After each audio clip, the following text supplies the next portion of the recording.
This is the guided reading video for Chapter 4 in Of Mice and Men by John Steinbeck. The annotations that I would like you to make for this chapter, one, we're looking at tone. So anything that you see related to what you think Steinbeck's attitude is towards Crooks, who is the main character of this chapter. Okay, and then what evidence do you have to support your response? Those are the things that you should be highlighting and then making your annotations regarding. The second thing is symbolism. So we touched on that just briefly with our discussion in chapter 3. So I want you to find two symbols in this chapter and annotate, and your annotation should include what does that symbol represent. So your symbol is going to be something concrete, something that the character can touch, they can feel, and what it's going to represent is something abstract, something like an idea or something like that. Something they cannot feel, they can't touch. They might can have it, but it's not something physical. The third thing you'll be annotating for is repetition. We also looked at this in chapter 3. So what ideas, words, and structures are repeated in this chapter? Some things for you to consider as you're making your annotations and figuring out what's the important information in chapter 4. The topics for our class discussion will be loneliness, dreams, and the powerful versus the powerless. Okay, so let's get started. Chapter 4 starts on page 66 in your text. Crooks, the Negro stable-buck, had his bunk in the harness room, a little shed that leaned off the wall of the barn. On one side of the little room there was a square four-paned window, and on the other a narrow plank door leading into the barn. Crooks's bunk was a long box filled with straw, on which his blankets were flung. On the wall by the window there were pegs on which hung broken harness in process of being mended, strips of new leather, and under the window itself a little bench for leather-working tools, curved knives and needles and balls of linen thread, and a small hand riveter. On pegs were also pieces of harness, a split collar with the horsehair stuffing sticking out, a broken hame, and a trace chain with its leather covering split. Crooks had his apple box over his bunk, and in it a range of medicine bottles, both for himself and for the horses. There were cans of saddle soap and a drippy can of tar with its paintbrush sticking over the edge. So, what an apple box is, I'm going to stop right there. Just literally kind of like an apple crate. You've seen the wooden crates that you can get from Michael's or Hobby Lobby and put stuff in with handles on the side. That's what his apple box is. Okay? We're not talking about Apple, the computer, the iPhone, or anything else. And scattered about the floor were a number of personal possessions, for, being alone, Crooks could leave his things about, and being a stable buck and a cripple, he was more permanent than the other men, and he had accumulated more possessions than he could carry on his back. Okay, one of the things that I underlined in my text is that phrase being alone on page 66, where we've got in the last sentence, and scattered about the floor were a number of personal possessions. For being alone, Crooks could leave his things about. I just put that since we're going to be discussing loneliness. That's why I underlined that right there and made a little annotation. Okay, top of page 77. Crooks possessed several pairs of shoes, a pair of rubber boots, a big alarm clock, and a single-barreled shotgun. And he had books, too, a tattered dictionary and a mauled copy of the California Civil Code for 1905. My question when I read that is, well, why would he have the California Civil Code for 1905, right? We know we're in the Great Depression, so what's the relevance? And I'm curious myself, well, what's in the California Civil Code for 1905?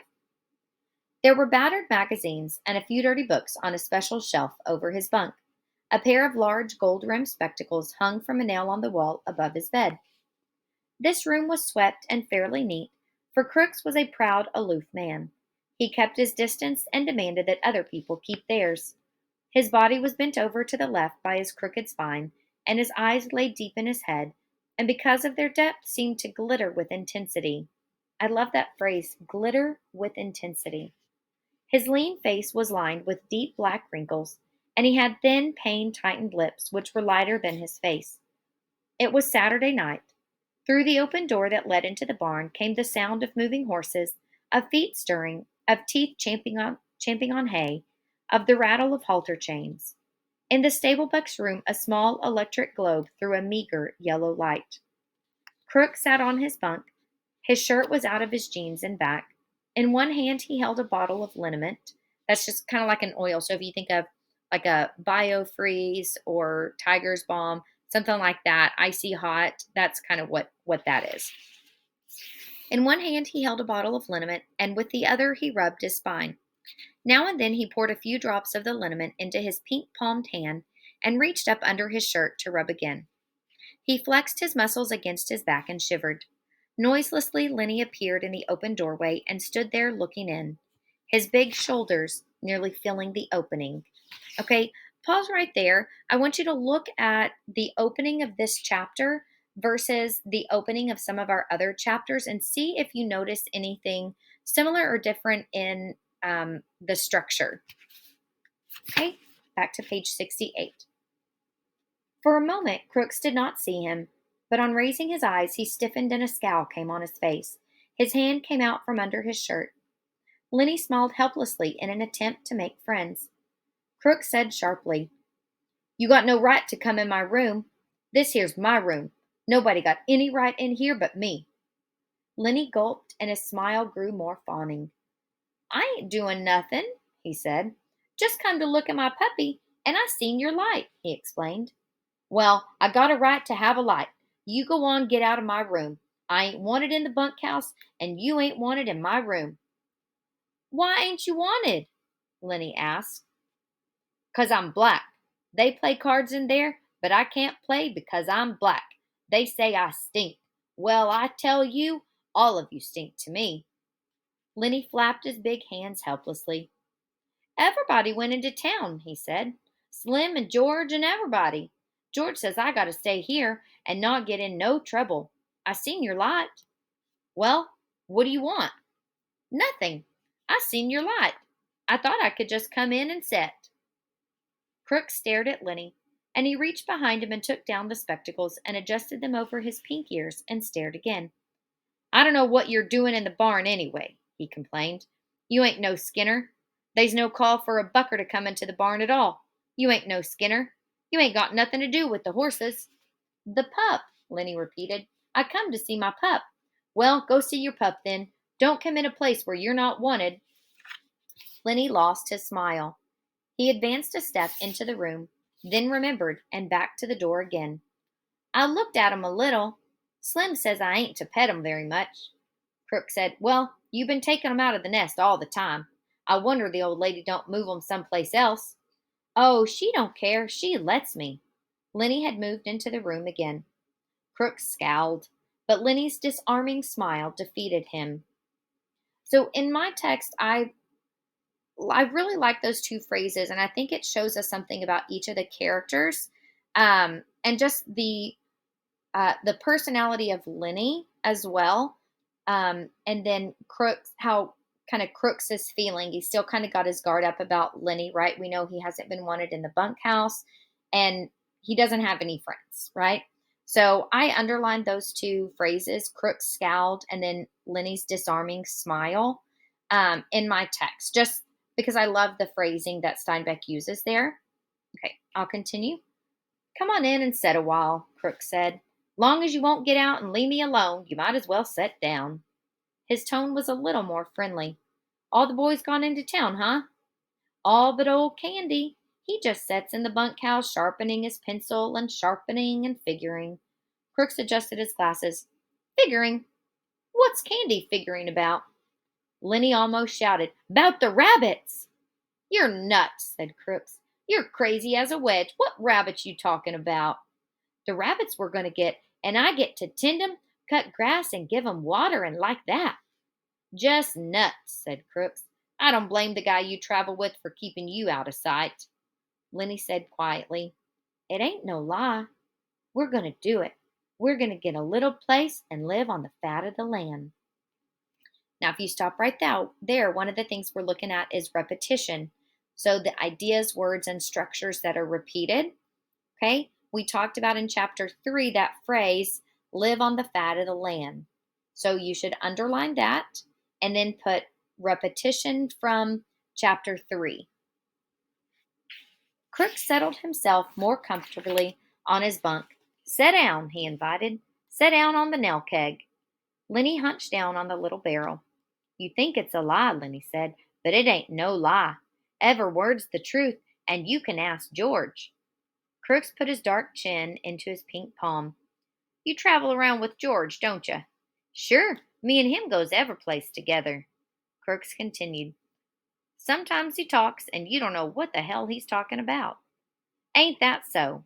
He leaned forward, boring Lenny with his deep eyes. Ain't that so?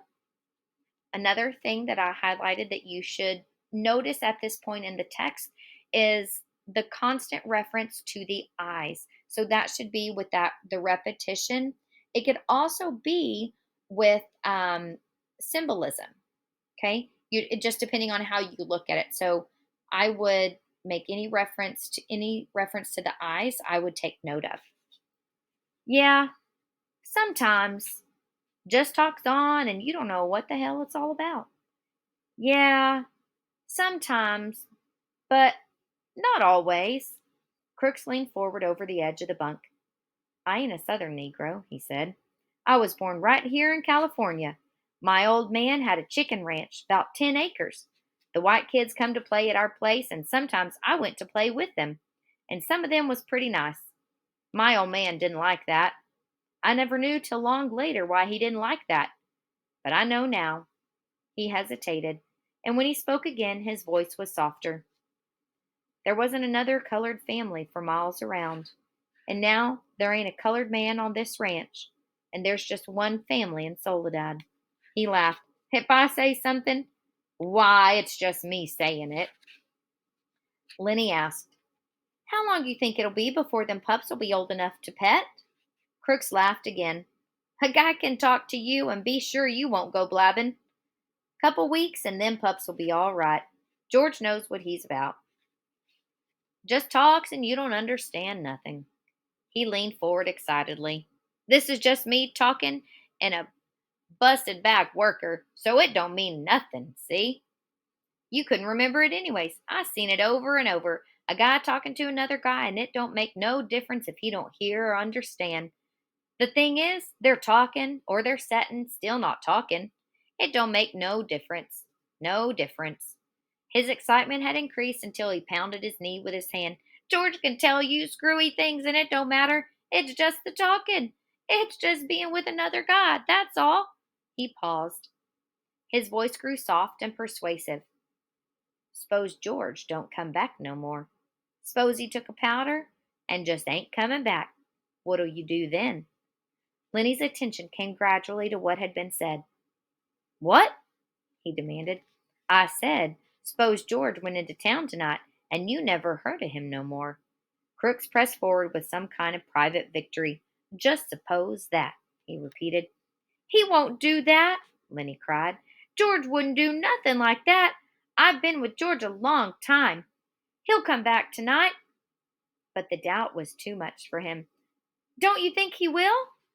Crook's face lighted with pleasure in his torture. Nobody can't tell what a guy'll do, he observed calmly. Let's say he wants to come back and can't.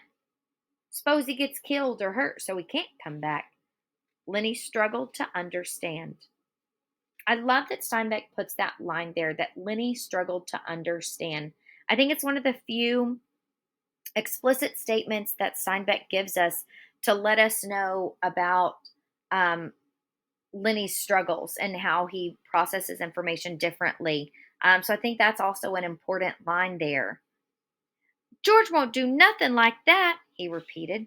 George is careful. He won't get hurt. He ain't never been hurt 'cause he's careful. Top of page 72. Well, just suppose he don't come back. What'll you do then? Lenny's face wrinkled with apprehension. I don't know. Say, what are you doing anyways? He cried. This ain't true. George ain't got hurt. Crooks bored in on him. Want me to tell you what'll happen? They'll take you to the booby hatch. They'll tie you up with a collar like a dog. Suddenly, Lenny's eyes centered and grew quiet and mad. He stood up and walked dangerously towards Crooks. Who hurt George? He demanded. Crooks saw the danger as it approached him. He edged back on his bunk to get out of the way. I was just supposing, he said. George ain't hurt. He's all right. He'll be back all right. Lenny stood over him. What are you supposing for? Ain't nobody going to suppose no hurt to George. Crooks removed his glasses and wiped his eyes with his fingers. Just sit down, he said. George ain't hurt. Lenny growled back to his seat on the nail keg. Ain't nobody gonna talk no hurt to George, he grumbled. Crooks said gently, maybe you can see now. You got George. You know he's gonna come back. Suppose you didn't have nobody. Suppose you couldn't go into the bunkhouse and play rummy 'cause you was black. How'd you like that? Suppose you had to sit out here and read books. Sure, you could play horseshoes till it got dark, but then you got to read books. Books ain't no good. A guy needs somebody to be near him. He whined. A guy goes nuts if he ain't got nobody. Don't make no difference who the guy is. Long's he's with you. I tell you, he cried. I tell you, a guy gets too lonely and he gets sick. Okay. One of the topics you should be ready to discuss again is loneliness, which we have that reference here. So make some annotations. I would pause the video, make annotations. There's also this line, a guy goes nuts if he ain't got nobody. Think back to there's a conversation between Slim and George in chapter 3 on page 41. I would make those connections as you're doing the annotations. Okay, I'm going to go back, top of page 73. George going to come back, Lenny reassured himself in a frightened voice. Maybe George come back already. Maybe I better go see. Crook said, I didn't mean to scare you. He'll come back. I was talking about myself. A guy sits alone out here at night, maybe reading books or thinking or stuff like that. Sometimes he gets thinking and he got nothing to tell him what's so and what ain't so. Maybe if he sees something, he don't know whether it's right or not. He can't turn to some other guy and ask him if he sees it too. He can't tell. He got nothing to measure by. I seen things out here. I wasn't drunk. I don't know if I was asleep. If some guy was with me, he could tell me I was asleep, and then it would be all right. But I just don't know. Crooks was looking across the room now, looking toward the window. Lenny said miserably, George wouldn't go away and leave me. I know George wouldn't do that. The stable buck went on dreamily. I remember when I was a little kid on my old man's chicken ranch. Had 2 brothers. They was always near me, always there. Used to sleep right in the same room, right in the same bed, all 3. Had a strawberry patch, had an alfalfa patch. Used to turn the chickens out in the alfalfa on a sunny morning. My brothers sat on a fence rail and watched 'em. White chickens they was. Gradually, Lenny's interest came around to what was being said. George says we're going to have alfalfa for the rabbits. What rabbits? We're going to have rabbits and a berry patch. Top of page 74. You're nuts. We are too. You ask George. You're nuts. Crooks was scornful. I seen hundreds of men come by on the road and on the ranches with their bindles on their back and that same darn thing in their heads. Hundreds of them. They come and they quit and go on, and every darn one of 'em's got a little piece of land in his head. And never a gosh darn one of 'em ever gets it, just like heaven. Everybody wants a little piece of land. I read plenty of books out here. Nobody ever gets to heaven, and nobody gets no land. It's just in their head. They're all the time talking about it, but it's just in their head. He paused and looked toward the open door, for the horses were moving restlessly, and the halter chains clinked. A horse whinnied. I guess somebody's out there, Crooks said. Maybe Slim. Slim comes in sometimes 2-3 times a night. Slim's a real skinner. He looks out for his team. He pulled himself painfully upright and moved toward the door. That you, Slim? He called. Candy's voice answered. Slim went in town. Say, you seen Lenny? You mean the big guy? Yeah. Seen him around any place? He's in here, Crook said shortly. He went back to his bunk and lay down. Candy stood in the doorway, scratching his bald wrist and looking blindly into the lighted room. He made no attempt to enter. Tell you what, Lenny, I've been figuring out about them rabbits, Crook said irritably. You can come in if you want. Candy seemed embarrassed. I don't know. Course, if you want me to. Come on in. If everybody's coming in, you might just as well. It was difficult for Crooks to conceal his pleasure with anger.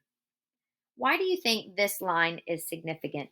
It was difficult for Crooks to conceal his pleasure with anger. Just think about that. That can be something that you annotate. Candy came in, but he was still embarrassed. You got a nice, cozy little place in here, he said to Crooks. Must be nice to have a room all to yourself this way. Sure, said Crooks. And a manure pile under the window. Sure, it's swell. Lenny broke in. You said about them rabbits? So, right here, we talked about in chapter 3, we see the rabbits. We talk about the dream. Okay. Those are things that are repeated as well. So, anything an author repeats is definitely for purpose. And one of the main purposes that you'll find is that a lot of times it has something to do with that object or that idea. It has some other meaning, right? Not just a literal meaning, but a metaphorical meaning or symbolism, right? It symbolizes something. So I would be thinking about, what does the land represent? What do the rabbits represent? Okay, we're going to be talking about dreams. All those things are really important because we see them mentioned over and over. Okay, let's continue back with the reading. Candy leaned against the wall beside the broken collar while he scratched the wrist stump. I've been here a long time, he said, and Crook's been here a long time. This is the first time I ever been in his room. Crook said darkly. Take a note of the adjectives that Steinbeck uses. Guys don't come into a colored man's room very much. Nobody been here but Slim. Slim and the boss. Candy quickly changed the subject. Slim's as good a skinner as I ever seen. Lenny leaned toward the old swamper. About them rabbits, he insisted. Candy smiled. I got it figured out. We can make some money on them rabbits if we go about it right. But I get to tend 'em, Lenny broke in. George says I get to tend 'em. He promised. Crooks interrupted brutally. You guys is just kidding yourself. You'll talk about it a hell of a lot, but you won't get no land. You'll be a swamper here till they take you out in the box. Hell, I seen too many guys. Lenny here'll quit and be on the road in 2-3 weeks. Seems like every guy got land in his head. What is Crooks's attitude towards the land, and why do you think that is? Think about that. Candy rubbed his cheek angrily. You're gosh darn right we're gonna do it. George says we are. We got the money right now. Yeah, said Crooks. And where's George now? In town. Well, then that's where your money's going. Man, I seen it happen too many times. I seen too many guys with land in their head. They never get none under their hand. Candy cried, Sure, they all want it. Everybody wants a little bit of land, not much, just something that was his, something he could live on, and there couldn't nobody throw him off of it. I never had none. I planted crops for darn near everybody in this state, but they wasn't my crops. And when I harvested 'em, it wasn't none of my harvest. But we gonna do it now, and don't make no mistake about that. George ain't got the money in town. That money's in the bank. Me and Lenny and George, we gonna have a room to ourselves. We're gonna have a dog and rabbits and chickens. Oh, excuse me, sorry. We're gonna have green corn and maybe a cow or a goat. He stopped, overwhelmed with his picture. Crooks asked, You say you got the money? Darn right. We got most of it. Just a little bit more to get. Have it all in 1 month. George got the land all picked out, too. Crooks reached around and explored his spine with his hand. I never seen a guy really do it, he said. I seen guys nearly crazy with loneliness for land, but every time a whorehouse or a blackjack game took what it takes. He hesitated. If you guys would want a hand to work for nothing, just to keep, Why, I'd come and lend a hand. I ain't so crippled I can't work like a son of a gun if I want to. Any of you boys seen Curly?" They swung their heads toward the door. Looking in was Curly's wife. Her face was heavily made up. Her lips were slightly parted. She breathed strongly as though she had been running. "Curly ain't been here," Candy said sourly. She stood still in the doorway, smiling a little at them, rubbing the nails of one hand with the thumb and forefinger of the other, and her eyes traveled from one face to another. "They left all the weak ones here," she said finally. "Think I don't know where they all went? Even Curly. I know where they all went." Lenny watched her, fascinated, but Candy and Crooks were scowling down away from her eyes. Candy said, "Then if you know, why you want to ask us where Curly's at?" She regarded them amusedly. "Funny thing," she said. "If I catch any one man and he's alone, I get along fine with him. But just let two of the guys get together and you won't talk. Just nothing but mad." She dropped her fingers and put her hands on her hips. "You're all scared of each other, that's what. Every one of you's scared the rest is going to get something on you." After a pause, Crook said, "Maybe you better go along to your own house now. We don't want no trouble." "Well, I ain't giving you no trouble. Think I don't like to talk to somebody every once in a while? Think I like to stick in that house all the time?" Candy laid the stump of his wrist on his knee and rubbed it gently with his hand. He said accusingly, "You got a husband. You got no call fooling around with other guys, causing trouble." Okay, stop. Make some annotations, right? Again, we have this idea of loneliness. Okay, all right, top of page 78. The girl flared up. "Sure, I got a husband. You all seen him. Swell guy, ain't he? Spends all his time saying what he's going to do to guys he don't like, and he don't like nobody. Think I'm going to stay in that 2x4 house and listen how Curly's going to lead with his left twist, and then bring in the old right cross? 1-2, he says. Just the old 1-2, and he'll go down." She paused, and her face lost its sullenness and grew interested. "Say, what happened to Curly's hand?" There was an embarrassed silence. Candy stole a look at Lenny. Then he coughed. "Why, Curly, he got his hand caught in a machine, ma'am. Bust his hand."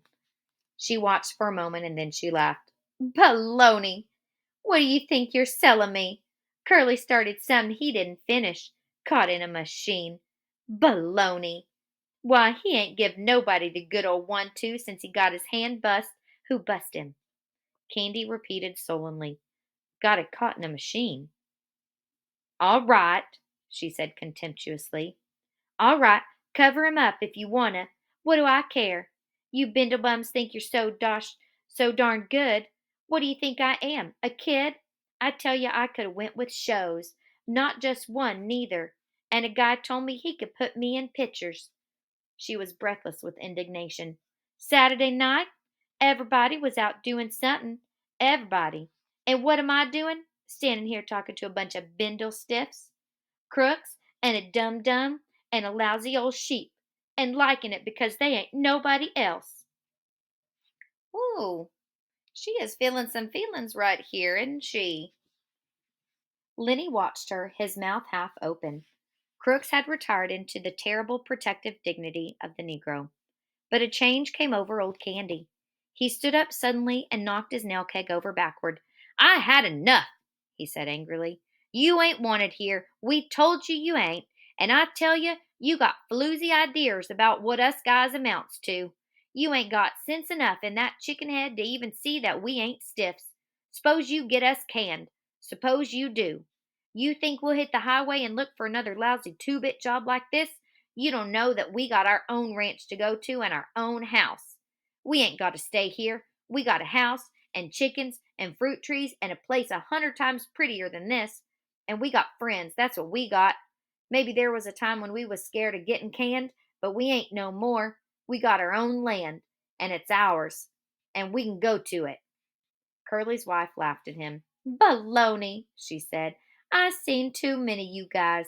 If you had 2 bits in the world, why you'd be in getting 2 shots of corn with it and sucking the bottom of the glass. I know you guys." Reference the line here, I seen too many you guys. Okay, I think we have heard that before in this chapter. Just saying. Candy's face had grown redder and redder, but before she was done speaking, he had control of himself. He was the master of the situation. "I might 'a' knew," he said gently. "Maybe you just better go along and roll your hoop. We ain't got nothing to say to you at all. We know what we got, and we don't care whether you know it or not. So maybe you better just scatter along now, 'cause Curly maybe ain't going to like his wife out in the barn with us bindlestiffs." She looked from one face to another, and they were all closed against her. And she looked longest at Lenny until he dropped his eyes in embarrassment. Suddenly she said, "Where'd you get them bruises on your face?" Lenny looked up guiltily. "Who? Me?" "Yeah, you." Lenny looked to Candy for help, and then he looked at his lap again. "He got his hand caught in a machine," he said. Curly's wife laughed. "Okay, machine. I'll talk to you later. I like machines." Candy broke in. "You let this guy alone. Don't you do no messing around with him. I'm going to tell George what you says. George won't have you messing with Lenny." "Who's George?" she asked. "The little guy you come with?" Lenny smiled happily. "That's him," he said. "That's the guy, and he's going to let me tend the rabbits." "Well, if that's all you want, I might get a couple rabbits myself." Crook stood up from his bunk and faced her. "I had enough," he said coldly. "You got no rights coming in a colored man's room. You got no rights messing around in here at all. Now you just get out and get out quick. If you don't, I'm going to ask the boss not to ever let you come in the barn no more." She turned on him in scorn. "Listen, Crooks," she said. "You know what I can do to you if you open your trap." Crooks stared hopelessly at her, and then he sat down on his bunk and drew into himself. Notice that line that he drew into himself. Picture that. Think about that for a minute. She closed on him. "You know what I could do." Crook seemed to grow smaller, and he pressed himself against the wall. "Yes, ma'am." "Well, you keep your place then, Crooks. I could get you strung up on a tree so easy it ain't even funny." Crooks had reduced himself to nothing. There was no personality, no ego, nothing to arouse either like or dislike. He said, "Yes, ma'am," and his voice was toneless. For a moment she stood over him as though waiting for him to move so that she could whip at him again, but Crook sat perfectly still, his eyes averted, everything that might be hurt drawn in. She turned at last to the other two. Old Candy was watching her, fascinated. "If you was to do that, we'd tell," he said quietly. "We'd tell about you framing crooks." "Tell and be darned," she cried. "Nobody'd listen to you, and you know it. Nobody'd listen to you." Candy subsided. "No," he agreed. "Nobody'd listen to us." Lenny whined, "I wish George was here. I wish George was here." Candy stepped over to him. "Don't you worry none," he said. "I just heard the guys coming in. George will be in the bunkhouse right now, I bet." He turned to Curly's wife. "You better go home now," he said quietly. "If you go right now, we won't tell Curly you was here." She appraised him coolly. "I ain't sure you heard nothin'." "Better not take no chances," he said. "If you ain't sure, you better take the safe way." She turned to Lenny. "I'm glad you bust up Curly a little bit. He got it coming to him. Sometimes I'd like to bust him myself." She slipped out the door and disappeared into the dark barn. And while she went through the barn, the halter chains rattled, and some horses snorted, and some stamped their feet. I think we have seen these words before, this phrasing. Crook seemed to come slowly out of the layers of protection he had put on. "Was that the truth, what you said about the guys coming back?" he asked. "Sure, I heard 'em." "Well, I didn't hear nothin'." "The gate banged," Candy said, and he went on. "Man, Curly's wife can move quiet. I guess she has I guess she had a lot of practice, though." Crooks avoided the whole subject now. "Maybe you guys better go," he said. "I ain't sure I want you in here no more. A colored man got to have some rights even if he don't like 'em."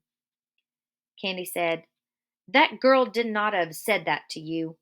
It wasn't nothing, Crook said dully. You guys coming in and setting made me forget. What she says is true. The horses snorted out in the barn and the chains rang and a voice called, Lenny! Oh, Lenny, you in the barn? It's George, Lenny cried, and he answered, Here, George, I'm right in here. In a second, George stood framed in the door, and he looked disapprovingly about. What you doing in Crook's room? You hadn't ought to be in here. Crooks nodded. I told 'em, but they came in anyways. They come in anyways. Well, why didn't you kick 'em out? I didn't care much, said Crooks. Lenny's a nice fella. Now Candy aroused himself. Oh, George, I've been figuring and figuring. I got it doped out how we can even make some money on them rabbits. George scowled. I thought I told you not to tell nobody about that. Candy was crestfallen. Didn't tell nobody but Crooks. George said, Well, you guys get out of here. Man, seems like I can't go away for a minute. Candy and Lenny stood up and went toward the door. Crooks yelled, Candy! Huh? Remember what I said about hoeing and doing odd jobs? Yeah, said Candy. I remember. Well, just forget it, said Crooks.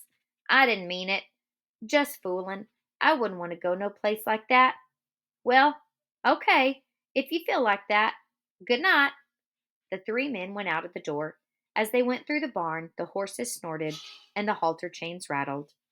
Crook sat on his bunk and looked at the door for a moment, and then he reached for the liniment bottle. He pulled out his shirt and back, poured a little liniment in his pink palm, and reaching around, he fell slowly to rubbing his back. Why does this chapter, one of the things I want you to look at is the starting and the ending of this chapter, because that's going to be very significant in looking at the structure. And then as we continue, we're going to look at the structure between the writing of the text as a whole. Okay, go back, make your annotations, and I'll see you in class.